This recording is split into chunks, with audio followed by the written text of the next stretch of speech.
Hello, everybody. This is Jeremiah Bannister of Paleocrat Got a new video for you today, but before we proceed, I have to make mention of the people who have become subscribers to Paleocrat I think maybe 6 or 7 who've become subscribers in the first week. You got to start somewhere, and I started at 0.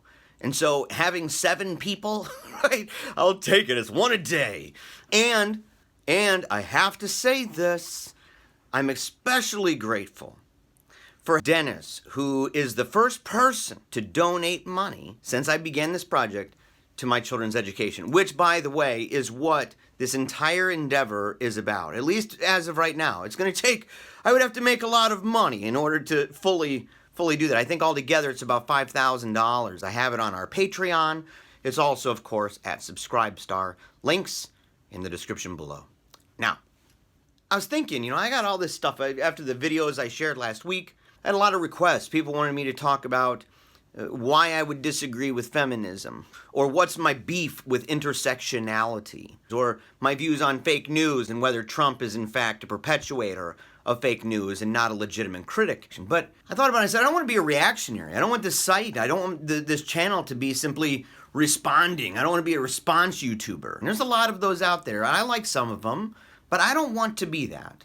So I will talk about those things. In fact, I'm going to do a series on different books that pertain to issues that I just mentioned. And so my ideas and my beliefs will be fleshed out in those. So I thought, I want to do something about confession and how confession is scary. Not just confession in a religious sense, and we'll get to that, but confession in a broader sense. And I figured I'd start by confessing something a little bit. And that is that I'm terrified of heights. Right? I mean, totally terrified. I've tried climbing those walls that, help you to learn how to mountain climb and stuff like that. And I was really close. It's probably only 5 feet from this bell. You can climb up, and once you get to the top, there's a bell there.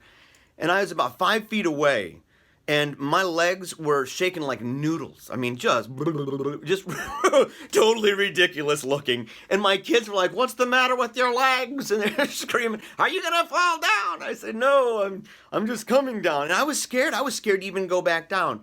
But this fear of heights, it plays itself out, this fear of heights, in other ways. When I was a kid, I went to this place called Cedar Point, and I don't believe they still have the tallest and fastest roller coaster in the world. But at the time when I was a kid, they did. In fact, they had the tallest and fastest roller coaster, both made out of metal and of wood. The one that was metal was called the Magnum, and the one made out of wood was called the Mean Streak. Well, I was terrified of both of those. Well, one day, my dad, we went to Cedar Point as a big group. My dad was with me, and right away, first thing in the morning, he says, "Look, you got to go on the Magnum with me." And I'm looking at this thing, and the Magnum, it goes up way high, and that's just terrifying. And I said, "Why would I do that?" And he said, "If you ride the largest and fastest roller coaster in the world, and it's right here, you're looking at it right now, if you're brave enough to say, I'm gonna do it, I'm gonna get on this ride, I'm gonna go down that roller coaster, I might soil my pants, right? But I'm gonna do it. And when it's over, and you're still alive, and you've survived, and you've experienced the fear and the rush and everything else, every other ride after that is chump change. It's easy peasy after that, because you have faced the hardest one." Now, I'm not going to use that lesson for this video. I'm not going to start with the hardest one. You can't do that. If you start with the most difficult thing, the pinnacle of them all, then people aren't going to stick around for the end, okay? So that's my admission. But I wanted to throw that out there, right? It plays a role. Now, as I was pondering confession, I was wondering, how do I want to frame this? What do I want to talk about in regards to confession? I figured there'd be 3 things in my own life that help to flesh out my feelings about confession. The first one pertains to friendship. The second one pertains to being yourself in a public way. And the third one pertains to God. So I have this friend, and his name is Chad Lutsky. He's an amazing guy. In fact, he's brilliant. He's an amazing guitarist and singer. He's an artist, although he kind of hates painting and stuff. He's an accomplished writer at this point, publishing numerous books. But he's also a director and an actor of kind of these indie films that I've been part of. And he wrote most of it. Now, we worked together. We bounced ideas off of each other. But the truth is, he's the genius behind it. And many people who follow my work have seen these videos. They've seen them, a lot of them, through Paleonaughty. So Paleonaughty and what is now going to be Thotopopinski, whether it's the adventures of Oral or upcoming videos that will include date night and a video about a cult and a guy who worships a kidney bean, one where I don't use my legs and I'm dragging my body around with no legs. Really weird stuff, okay? I was like 21 years old, okay? I was a young guy. But it was tons of fun, and we were very close friends. We also made movie reviews. We did a review of Italian Spider-Man. We did a review of Kiss Meets the Phantom of the Park. We did a review of Laser Blast, and it'll blow your mind. But we did these movie reviews. We even did one of Black Dynamite, but that one's never going to be seen. So we did all of this stuff, and we were really close. In fact, he was my best friend for many years of my life. Him and Scott Farley and a couple other people. Rest in peace, Scott Farley. But we were really close. But then we weren't. Part of that, I think, had to do with the fact that we moved. But part of that also had to do with the fact that I was very slowly finding myself further and further away from God. We talked a little bit about this, but over time, there eventually came a point where we were no longer talking. And there was, for the longest time, actually, I wasn't entirely sure what it was that was the final straw. Like, was there an exact conversation that took place? But we didn't unfriend each other on Facebook. And I would still follow his work. I saw that he was publishing books. But we didn't talk. We didn't even talk throughout most of the time, pretty much, that my daughter was suffering with cancer. But again, we never completely separated. Now, daughter dies. 2 years later, I find myself back with the Lord. And I'm trying to figure out how to fix some bridges that I burned down, right? I was a crazy man with a torch burning down entire forests and all these bridges and things that I'd built, things that were actually important to me, you know, including, in fact, the relationship with Lucian's godparents, which are in another video you can find on the site of his traditional Roman Catholic baptism. But Chad came up. And part of it was because of the Paleonaughty videos, especially the adventures of Oral. My kids loved the character. In fact, my daughter, for the longest time, she was pretty young, but she didn't even know it was me. She thought it was a hilarious character, this old man. So they're watching these videos, and they ask the question, why aren't you friends with Chad anymore, Papa?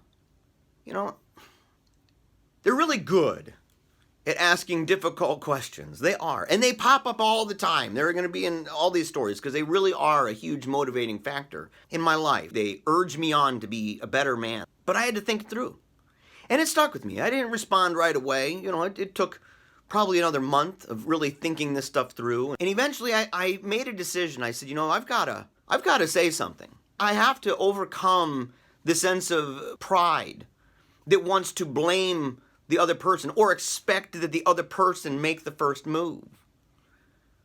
I needed to face myself in that way. And I eventually did. And I admitted that I wasn't entirely sure how all of that went down, but that I didn't care anymore, and that I knew in my heart of hearts that it had a lot to do with me. And so I told him I was sorry, that I was wrong, and that I'm trying to find myself again.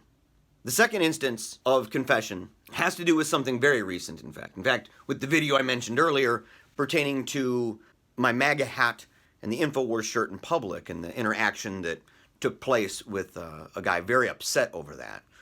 I mentioned in the blog with the full video that I was afraid. Specifically, my support for Donald Trump and the fact that I voted for Donald Trump and the fact that I am continuing to be unashamed of my vote and support for Donald Trump.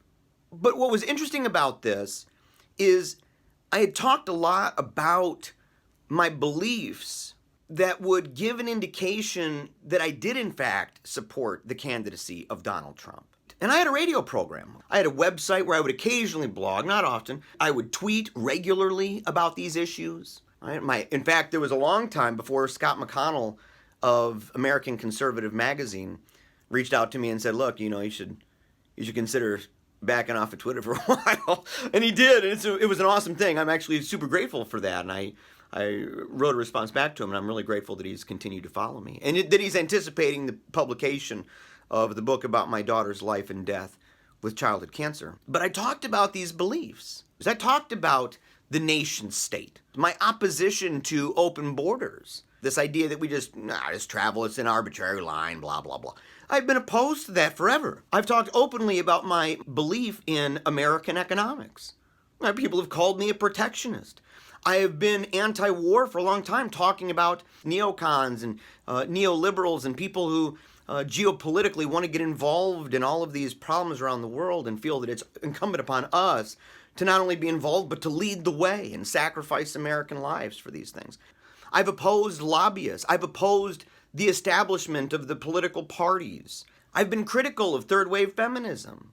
I got flack on Facebook for my opposition to certain proposals regarding transgenderism. I was critical of the idea that gender is just simply this social construct and that we're all blank slates. I disagreed with the deep state. I opposed one worldism, this kind of Tower of Babel, multiculturalism, diversity, and tolerance scheme that leftists like so much. I even got in trouble for talking about Hillary's health, okay? And some people gave me flack, but it was like a glaze that went over people's eyes, right? That they couldn't see through it. And it shaded everything they saw about me, whether it was projecting on me this idea that I shared their beliefs, or they simply failed to see it because they were so focused, and rightly so, on my daughter and on the story that we were putting out there about our family. And I tried really hard to not be too divisive on Facebook. So unless you were actually following me on Twitter, or unless you were listening to my show, you were mainly just getting stuff that was trying really hard not to be divisive, because we had people from all different religious and political and ethnic backgrounds all over the place on our wall following our story. And I didn't want to do anything that would jeopardize that. But I supported Donald Trump. And yet, I was afraid. I was afraid of damaging the way that people would see my daughter, which, now that she's gone, would be like graffitiing the past. I was also afraid because I knew stories of people who'd been hurt. I'd been around groups that talked in defense of violence against people who believed in that stuff. I'd in fact been in a room with people who were talking about an instance where a young Hispanic gay man with a MAGA hat got beat up pretty bad. I think even maybe had a brick thrown at his face. When people were talking about it, individuals in this small group, they didn't find that to be very problematic. In fact, they said things like, well, I wouldn't do that myself, but these people get what they deserve. And here I am sitting there, what am I going to say? I've been in rooms with people, in the meltdown after the election, with rooms of people where they're talking about how they can't even be friends with their own children or their own parents anymore because of this. And I'm hearing it, and they're not associating me with that.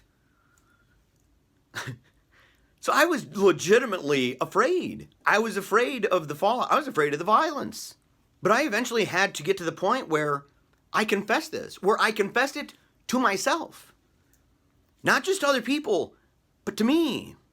And that I was willing to wear a symbol that said, this is where I'm at. There's no ambiguity here. I'm wearing a red MAGA hat. Here's where I got it. Here's the year I got it. You loved me then. You followed me. You admired me. You thought I was exemplary. But I had to face that. I had to face the fear. And then there's church.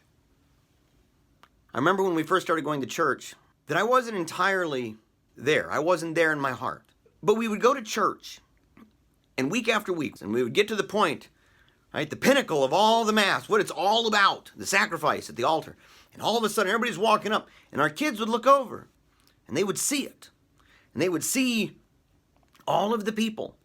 And I knew it was coming. I knew they would ask. And lo and behold, Athanasius, he looked at me, kind of leaned in and whispered, he goes, "What are those people doing?" And I said, "They're taking communion." He said, "Are we allowed to do that?" I said, "No." "Well, why not?" "Because you haven't gone to First Communion yet." "Have you?" "Yes." "Shh." "Well, why aren't you going now?" I remember going home that day, and my wife, she comes up to me and she says, "Jeremiah, we need to go to confession." And I knew it. I knew it. We're so host. I knew what I had to do. I went downstairs, and I found my old examination of conscience book. And I have one that's ridiculously thorough. In fact, probably scrupulously thorough. But at the same time, people come from different places in their lives. And so, as long as it's applying to as many people as they can try to think of, it's good in that way. But I'm going through, and I'm evaluating about 8 years of just wild and reckless sin. I had to write it down. I had to think it through, and even think through, how many times did I do certain things? How frequent do I find myself doing this particular sin? And the reason for that, for anyone who doesn't understand, the reason is that if you're going into a confessional to speak to your confessor, who's going to give you advisements and penance, the idea is to reform you, to forgive you of your sins, to reconcile you with God, and for you to go and sin no more. That's part of the act of contrition. "Oh my God, I'm heartily sorry for having offended thee, and I detest all my sins because I dread the loss of heaven and the pains of hell. But most of all, because they offend thee, my God, who art all good and deserving of all my love, I firmly resolve, with the help of thy grace, to confess my sins, to do penance, and to amend my life." Now, the modern version of that talks about avoiding the near occasion of sin. But if you don't know what sins are most prominent for you, and if your confessor is not made aware of what sins are most prominent to you, then it might be easy to gauge wrongly and to misdiagnose the treatment that's needed for you to go and sin no more. So I had to face this, and it was such a shame. I wrote it down, and I made sure that afterward I had a good lighter nearby to burn that bad boy. Right? I don't want people seeing that. And then the day came. And so I go to church on that day. And I'm downstairs. I'm still new here. I don't really know people. I'm kind of avoiding everybody. I didn't want to rock any boats. I knew that I was controversial just being there in a way. So I'm downstairs minding my own beeswax. And this guy comes up to me. And he goes, "Paleocrat?" And I'm like, I only have this a handful of times, man. If someone I don't know or I don't recognize, if they come up to me and they identify me by Paleocrat, there's a good possibility that I don't know how this is going to go. It could go one of multiple directions. This guy, he said, "Look, I followed your work for a long time, back when I was an editor at Distributist Review." And he says, you made a huge impact on me. I read all your stuff at Distributist Review. I've watched all your videos on YouTube. What are you doing here? And he knew, because he'd followed me, he knew about Sammy. And he said that too. But he was wondering, why are you here? And I looked at him, and for the first time, to anybody, to their face, I said, "I need to go to confession."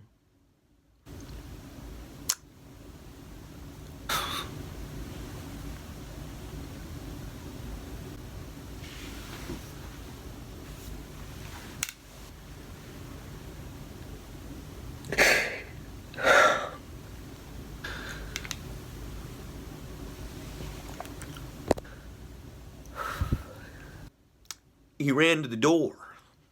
And he opened it so wide and he says, "Sir," he said, "you go to confession."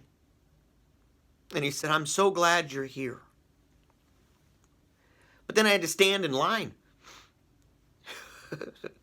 And all these people, and you're self-conscious, and you're kind of in this line against the wall as the mass is going. And the line's getting shorter and shorter and shorter. And you're getting closer and closer, and your heart's pounding and racing. And finally the door opens up, and there you are. There's the kneeler, empty, waiting for you.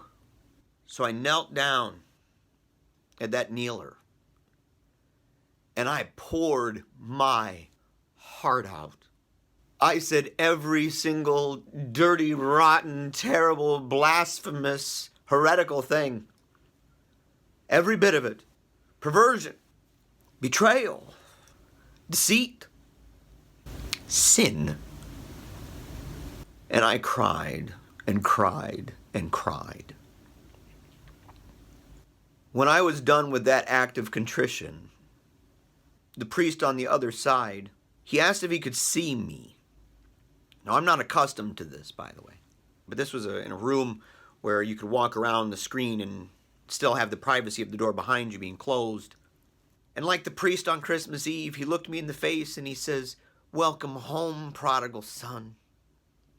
Welcome home." And he hugged me.